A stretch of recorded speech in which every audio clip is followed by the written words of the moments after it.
conditioned by all the media for the past couple of decades to slowly but surely start accepting the existence of aliens and UFOs.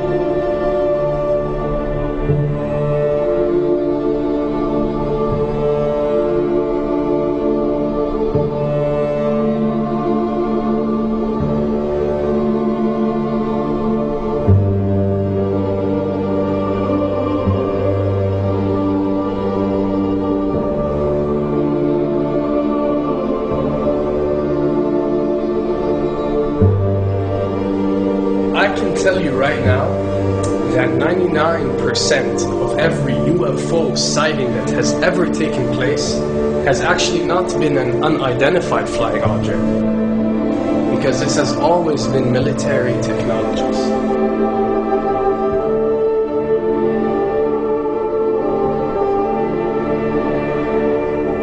Another thing I'd like to point out is surveys and questionnaires. You know, we get surveys and questionnaires all the time, sent out by the state or by the government or by our rulers and our officials and so on and so forth. Do you really think that these ruling powers care about what you think?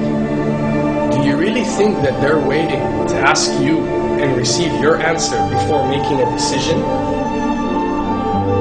What happens with these questionnaires is that they are released. For example, what country do you think the US should attack next? And if it yields back results like 70% of the US population believe Iran is the next country that should be attacked, this is actually a study conducted for the effectiveness of the media propaganda that they are using. So when they get such results, they look at it and they be like, all right, amazing. Our media propaganda is working. We are purposely trying to manipulate people to think that Iran should be the next one. And check out the survey results. We're doing a great job in propaganda. That's what it's all about. And if the results come back and they aren't up to par, so let's say 20% want war with Iran and 80% want actual peace, they say, okay, so now we have to go and rework our media propaganda and make it more effective so these percentages change. Why am I saying this? Because of the UFO phenomenon. Since the 60s, the amount of people who believe in extraterrestrials have skyrocketed. And they're only increasing day by day in our modern world.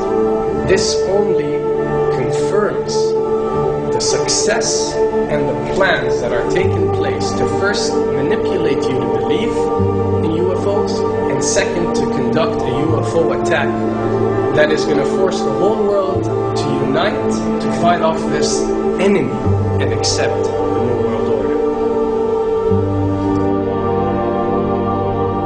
A former Canadian government official is warning we may be on the verge of intergalactic war, saying, quote, the Bush administration has finally agreed to let the military build a forward base on the moon, which will put them in a better position to keep track of the comings and goings of visitors from space, and to shoot at them if they so decide. I was introduced to the late Dr. Wernher von Braun in the U.S., the father of rocketry.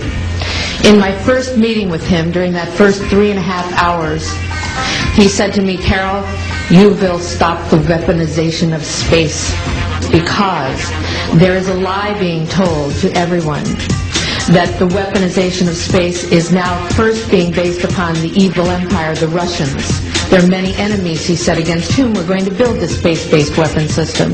The first of whom was the Russians, which was existing at that time. Then there would be terrorists. Then there would be third world countries. Now we call them rogue nations or nations of concern. Then there would be asteroids. And then he would repeat to me over and over, and the last card, the last card, the last card would be the extraterrestrial threat. As a military strategist, as a person who worked on the MX missile, which I did later, he said, you will find that there is going to be a spin to find some enemy against whom we have to build space-based weapons, and now we should expect the spin. And that's the formula, except that it's all based on a lie. A supersonic saucer. Called the Silver Bug, it was truly revolutionary. The plans show in detail a multi-jet engine craft that boasted amazing maneuverability and speed.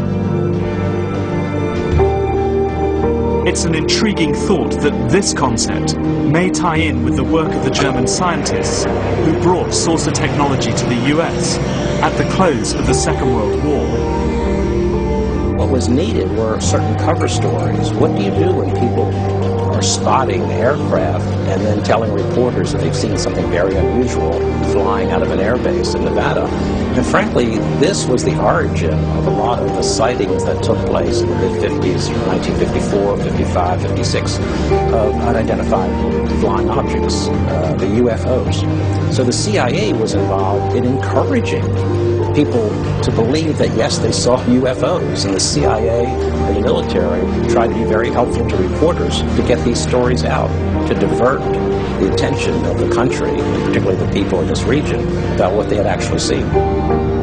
Mexican Air Force pilots capturing on videotape what are said to be 11, count them, 11 UFOs. The Mexican Air Force has released a video that some of you are going to find difficult to believe. A journalist says it shows images of UFOs tracking a Mexican military plane. So what's the truth about UFOs? The story of successive attempts to develop radically new forms of flight, conducted under the strictest secrecy, is inextricably bound up with our relationship with UFOs over the last 60 years. Whether it's Allied pilots buzzed by strange balls of fire in 1942 or the Roswell incident 5 years later, there is a strong case to be made that secret military technology offers a convincing explanation for many UFO stories. Anytime the government has secrets that they can keep from us, they can manipulate us by those secrets. In essence, they still remain 25 years at least ahead of us in technology, information, and knowledge, and secrets, and they are using them against us. I heard over the years many times over that the plan to usher in the New World Order would be to make all the people in this country and around the world feel totally helpless to prevent the New World Order from occurring, this world dominance plan, by saying that we had been invaded by aliens, so that we would say, oh please UN, come in and help us all. So bear in mind that there is a plan, orchestration, to get people to be submissive through a secret technology and information that they're keeping from you under the blanket of the so-called National Security Act.